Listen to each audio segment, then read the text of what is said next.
जय हिंद दोस्तों, welcome back my channel friend. आज हम देखने वाले हैं 21 जुलाई के करंट अफेयर्स। तो चलिए स्टार्ट करते हैं 21 जुलाई के current affairs.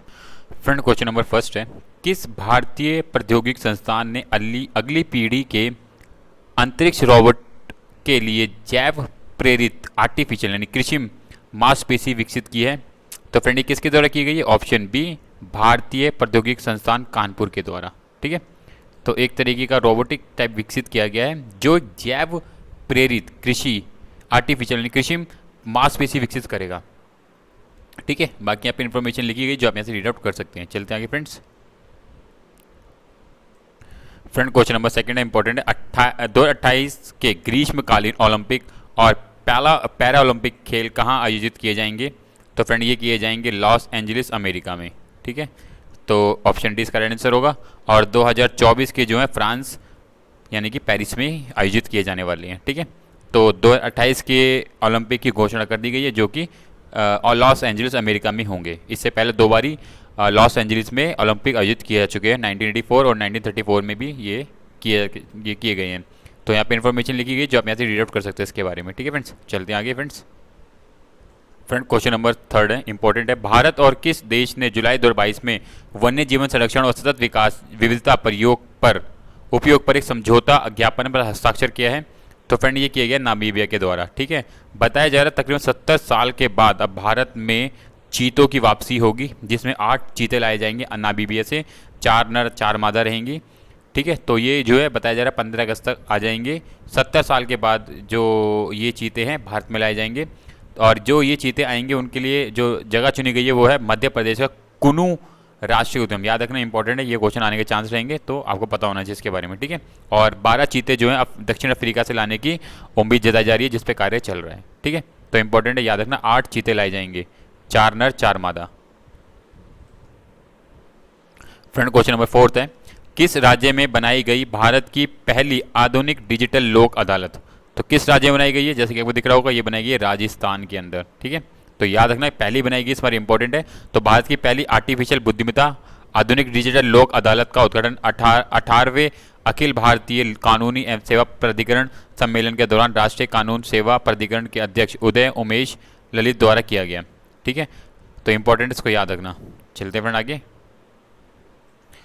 Friend, question number fifth है, हाल ही में ONGC विदेश लिमिटेड के प्रबंधक निदेशक के रूप में किसे नियुक्त किया गया है? तो फ्रेंड, ये नियुक्त किया गया है राजश्री गुप्ता जी को। ठीक है, तो ONGC के नए प्रबंधक और निदेशक के रूप में राजश्री गुप्ता जी को नियुक्त किया गया है। ठीक है, चलते हैं आगे फ्रेंड्स। फ्रेंड, क्वेश्चन नंबर 6 है, Bharat cricket control board BCCI के एथिक्स ऑफिसर और लोकपाल के रूप में किसे नियुक्त किया है? तो फ्रेंड, ये किया गया है विनीत सरन को। ठीक है, ये पूर्व सुप्रीम कोर्ट के कोर्ट के रहे हैं, न्यायाधीश रहे हैं। विनीत सनन ने भारतीय क्रिकेट कंट्रोल बोर्ड BCCI की ethics and officer of law और लोकपाल के रूप में पदभार ग्रहण किया है। ठीक है, 65 वर्ष की उम्र है, जिन्होंने ये उड़ीसा उच्च न्यायालय के पूर्व मुख्य न्यायाधीश भी रहे हैं। तो अब ये इस पदभार को संभालेंगे। ठीक है, यहाँ पे बाकी इन्फॉर्मेशन लिखी गई है BCCI के बारे में फैक्चुअल, जैसे कि उनकी स्थापना याद रखना दिसंबर 1928 को हुई थी। ठीक है, चलते आगे फ्रेंड्स। फ्रेंड, क्वेश्चन नंबर 7 है, इंपॉर्टेंट है, किस IIT संस्थान ने जनगणना डेटा वर्क स्टेशन का उद्घाटन किया है? तो फ्रेंड, ये किया गया है IIT दिल्ली के द्वारा। ठीक है ना, इंपॉर्टेंट है, याद रखना इसको। IIT दिल्ली के द्वारा ये वर्क स्टेशन जनगणना का डेटा का वर्क स्टेशन का उद्घाटन किया गया है। जो बाकी इन्फॉर्मेशन लिखी गई इसके बारे में, जो हम यहाँ से रीड आउट कर सकते हैं। ठीक है फ्रेंड्स, चलते हैं आगे। फ्रेंड, क्वेश्चन नंबर 8 है, किसकी अध्यक्षता में न्यूनतम समर्थन मूल्य पर एक समिति गठन की गई है? तो फ्रेंड, इंपॉर्टेंट है, ये की गई है संजय अग्रवाल के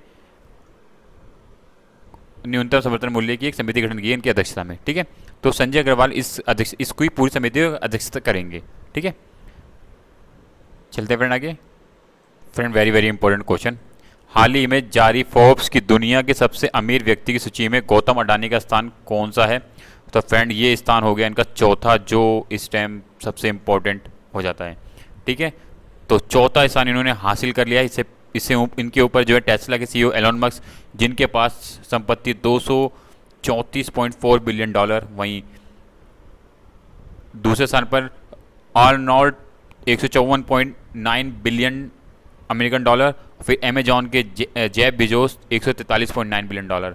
ठीक है, और इसी लिस्ट में जो मुकेश अंबानी है वो 10वें स्थान पर हैं, जिनकी कुल संपत्ति $88 अरब बताई गई है। तो इंपॉर्टेंट है, वेरी वेरी इंपॉर्टेंट, आपको याद रखना है। तो इस टाइम चौथे स्थान पर गौतम अडानी पहुंच चुके हैं वर्ल्ड में। ठीक है, चलते फ्रेंड आगे। फ्रेंड क्वेश्चन नंबर 10 है, कौन सा 100% लैंड लॉर्ड पोर्ट बनने वाला देश का पहला बंदरगाह बन गया? तो कौन सा है फ्रेंड, इंपॉर्टेंट है, याद रखना। Option D, Jawaharlal Nehru port. अब ये ऐसा पोर्ट बन चुका है, यहाँ पे लैंड लॉर्ड पोर्ट कंप्लीट है। ये लैंड लॉर्ड पोर्ट वो हो जाते हैं जिनमें एक सार्वजनिक और निजी दोनों तरीके की भागीदारी पाई जाती है। ठीक है, इस मॉडल के तहत बंदरगाह प्राधिकरण नियमांकन निकाय और पोर्ट मालिक के रूप में कार्य करते हैं, पर बंदरगाह संचालित का कार्य कौन करता है? निजी कंपनी द्वारा किया जाता है। तो इस तरीके की विशेषताएं होती हैं जिनको हम लैंड लॉर्ड पोर्ट कहते हैं। ठीक है, तो जवाहरलाल नेहरू पोर्ट ये ऐसा पोर्ट बन चुका है। ठीक है, तो इंपॉर्टेंट फ्रेंड, इसको याद रखना। ठीक है फ्रेंड, तो ये 10 क्वेश्चन थे फ्रेंड। इसी तरीके की करंट अफेयर्स की वीडियो के लिए चैनल को subscribe and bell icon click करें, ताकि आपको डेली के डेली करंट अफेयर्स मिलते रहें। So thank you for watching my video friend. Thank you, bye bye. Thank you friends.